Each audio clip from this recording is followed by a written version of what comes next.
தளபதி பயலுங்க, தளபதி பிள்ளைங்க, தளபதி ஜெயிக்குமே, வேற எதுவுமே ஜெயிக்கவே ஜெயிக்காது. டிவிக்கு இப்ப தரமான கம்பேக் ஒண்ணு குத்துதா இல்லையா, அந்த மாதிரி தான் கொடுக்க, வேற எதுவுமே கொடுக்கவே கொடுக்காது. டிஎம்கே எல்லாம் வரவே வராது, டிவிக்கு எல்லாம் 26 வர யாருமே இல்லடா. தளபதி பயலுங்க, டிவிகே பயலுங்க, திமுக டிஎஸ்டி, டிவிகே டிஎஸ்டி, டிவிகே டிஎஸ்டி, டிவிகே டிஎஸ்டி. ஒரு பக்கம் பராசக்தி, இன்னொரு பக்கம் ஜனநாயகன். இரண்டு படங்களும் பொங்கலுக்கு ரிலீஸ் பண்றதுல மிகப்பெரிய ஒரு போட்டியா அமைஞ்சுகிட்டு இருக்கு கைஸ். அதாவது எப்பவுமே விஜய், அஜித், ரஜினி, கமல் இப்படிதான் மோதுவாங்க.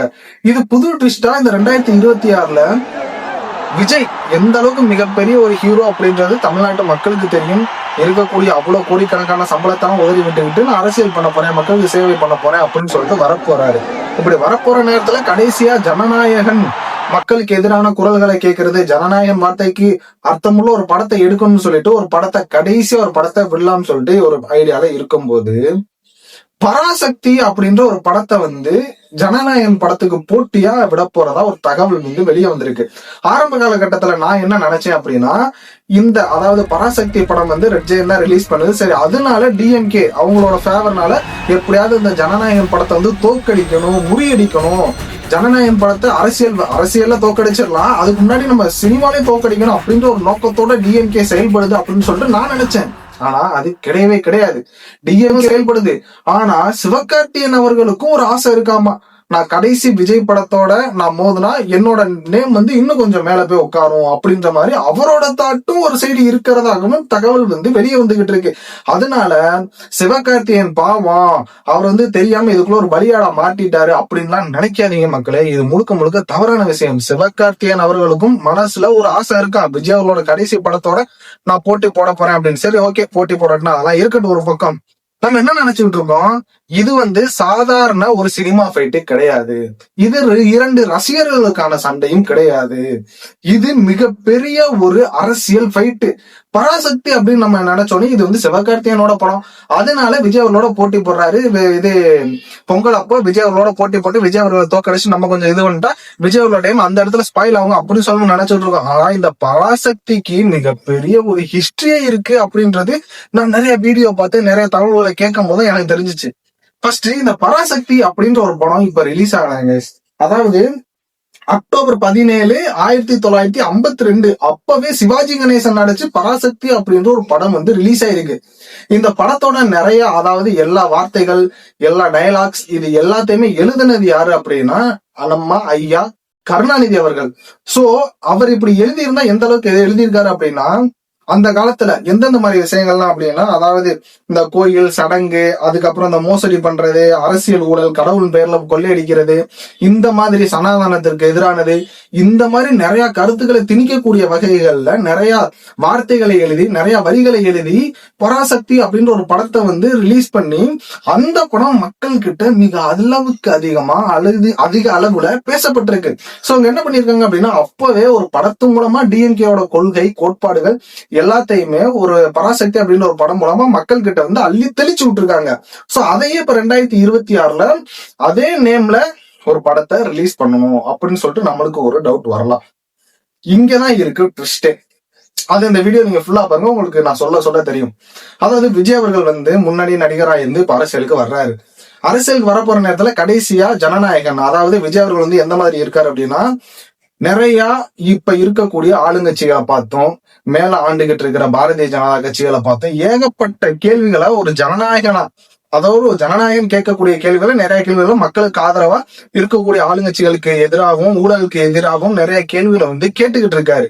இது மக்களுக்கு ரொம்ப பிடிச்சு போச்சு. மக்களுக்கு ஆதரவா ஒரு ஜனநாயகனை என்ன பண்ணணும், ஒரு எந்த மாதிரி கேள்வி கேட்கணும் அப்படின்ற நிறைய கேள்விகளை இவர் அரசாங்கத்தை வச்சு அரசாங்கத்தை பார்த்து கேட்கிறாரு. சோ இது மக்களோட மனசுல மிகப்பெரிய ஒரு இம்பாக்ட் கிரியேட் பண்ணிருச்சு, இவர் வந்தா கேள்வி கேட்பாரு அப்படின்னு.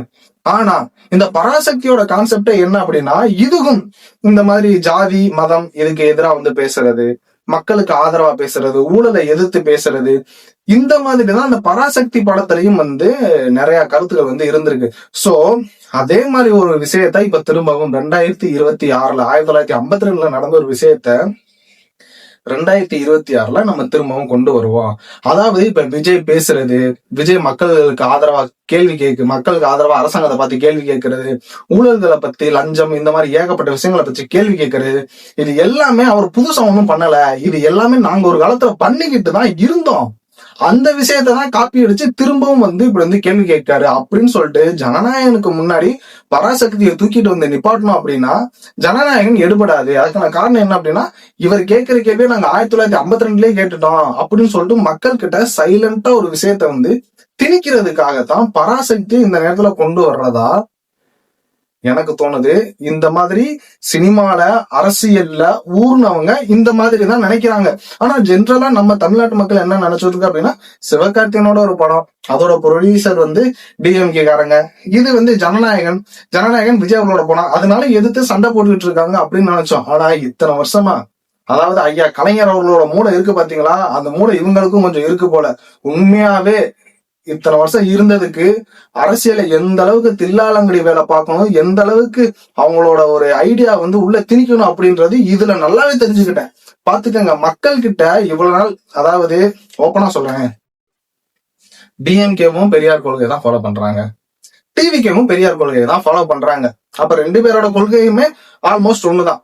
அப்ப நம்ம டிஎம்கேக்கு ஆதரவா போயிடலாமே, திராவிடத்துக்கு ஆதரவாவே போயிடலாமே, ஏன்னா விஜய் தான் திராவிட அரசியல் மாதிரி தான் பண்ண போறாரு அப்படின்ற மாதிரி நம்மளுக்கு ஒரு டவுட் வரலாம். ஆனா இதுலதான் இருக்கு ட்விஸ்ட். டிஎம்கே காரங்க என்ன பண்றாங்க அப்படின்னா, நாங்க திராவிட அரசியல் பண்றோம் அப்படின்னு சொல்லிட்டு அவங்க திராவிட அரசியலே பண்ணல, ஊழல் அரசியல் பண்றதா விஜய் அவர்கள் குற்றச்சாட்டு வைக்கிறாங்க. பெரியாரோட கொள்கை ஜாதி மதம் பார்க்காம நீங்க ஆட்சி பண்றீங்களா இங்க தமிழ்நாட்டுல அப்படின்னு கேட்டீங்கன்னா கிடையவே கிடையாது. ஏன்னா ஏகப்பட்ட ஜாதி கொலைகள்ல இருந்து, கற்பழிப்பு கொலைகள்ல இருந்து எல்லாமே தமிழ்நாட்டுல நடந்துகிட்டு தான் இருக்கு. அதுக்கு ஒழுங்கான சட்ட திட்டங்களும் டிஎம்கே காரங்க கொண்டு வர மாட்டாங்க அப்படின்றது விஜய் அவர்களோட ஒரு கேள்வியா இருக்கு. அது மட்டும் இல்லாம இப்போ டிஎம்கேக்கு மிகப்பெரிய ஒரு பிரஷரா இருக்கிறதே ஏடிஎம்கே கூட கிடையாது, மேல ஆளுங்கட்சியா இருக்கிற பிஜேபி கிடையாது, உள்ளுக்குள்ளே இருக்கிற டிவிகே தான். சோ இவனை எப்படியா ஃபர்ஸ்ட் அடிச்சு காலி பண்ணணும். அரசியல் வர்றதுக்கு முன்னாடியே சினிமால நம்ம இவனோட நேம கொஞ்சம் டேமேஜ் பண்ணி இங்க சினிமால கொஞ்சம் காலி பண்ணிட்டோம் அப்படின்னா அரசியல காலி பண்றது இன்னும் கொஞ்சம் ஈஸியா இருக்கும். அதுக்கு முன்னாடி இவனோட கொள்கை கோட்பாடுகள் எல்லாமே எங்கள்கிட்ட இருந்து தான் புடுங்கினது, அதாவது எங்கள்கிட்ட இருந்து தான் வந்தது, அதை வச்சுதான் இவன் அரசியலே பண்றான் அப்படின்னு சொல்லிட்டு இன்டைரக்டா மக்கள் கிட்ட திணிக்க பாக்குறாங்க. அதையே இந்த பொங்கல் சமயத்துல மக்கள் கிட்ட திணிக்க பாக்குறாங்க அப்படின்றது நமக்கு ஒரு டவுட் வரலாம். பொங்கல் சமயம் நிறைய ஹாலிடேஸ் இருக்கும். அது மட்டும் இல்லாம பொங்கலுக்கு ஒரு படம் ரிலீஸ் ஆச்சு அப்படின்னாலே நம்ம தமிழ்நாட்டுல உள்ள மக்கள் குடும்பமா போய் பார்ப்பாங்க. வீட்டுல சின்ன குழந்தைங்கள்ல இருந்து வயசானவங்கள்ல இருந்து எல்லாத்தையுமே கூட்டிட்டு போய் பொங்கல்ல ஒரு தியேட்டர்ல போய் படம் பார்க்கும்போது அந்த படம் அப்படியே அவங்க குடும்பத்துல போய் சீக்கிரமா ஒரு இம்பாக்ட கிரியேட் பண்ணும். இப்படி பராசக்தி ஒரு இம்பாக்ட கிரியேட் பண்ணிருச்சு அப்படின்னா விஜய் அவர்கள் இவ்வளவு நாள் போட்ட எஃபர்ட், அதாவது எல்லாமே ஈஸியா கொலாப்ஸ் பண்ணி, ஈஸியா டேமேஜ் பண்ணி அவரோட நேம ஸ்பாயில் பண்ணிடலாம். பராசக்தி, அதாவது விஜய் அவரோட கொள்கை கோட்பாடுகள் எல்லாமே நாங்க பராசக்தி மூலமா 1952லயே வெளியே கொண்டு வந்துட்டோம் அப்படின்னு சொல்லிட்டு இவங்க ஒரு விதையை விதைச்சிட்டாங்கன்னு வச்சுக்காங்களேன் தமிழ்நாட்டு மக்கள் மேல.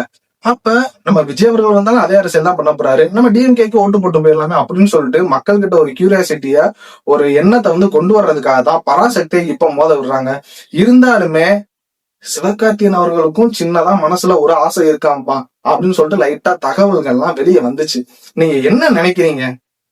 ஒரு பராசக்தி படத்து மூலமா விஜய் அவர்கள் இவ்வளவு நாள் போட்ட எஃபர்ட், விஜய் அவர்கள் அரசியலுக்கு வர்றத மக்கள் ஆதரவு பண்றது எல்லாமே ஒரு நிமிஷத்துல கொலாப்ஸ் ஆயிடுமா? பராசக்தி அப்படின்னு ஒரு படம் மூலமா எல்லாமே டேமேஜ் ஆயிடுமா அப்படின்றது உங்களோட கருத்து என்ன அப்படின்றத இந்த வீடியோ கீழே கமெண்ட் பண்ணுங்க. நான் இன்னொரு சூப்பரான வீடியோ பாக்குறேன். அது வர மறக்காம சேனல் லைக் பண்ணி சப்ஸ்கிரைப் பண்ணுங்க. நீங்க இந்த மாதிரி இன்ட்ரெஸ்டிங்கான விஷயங்கள் நிறைய பேசலாம். Tata, bye bye, see you.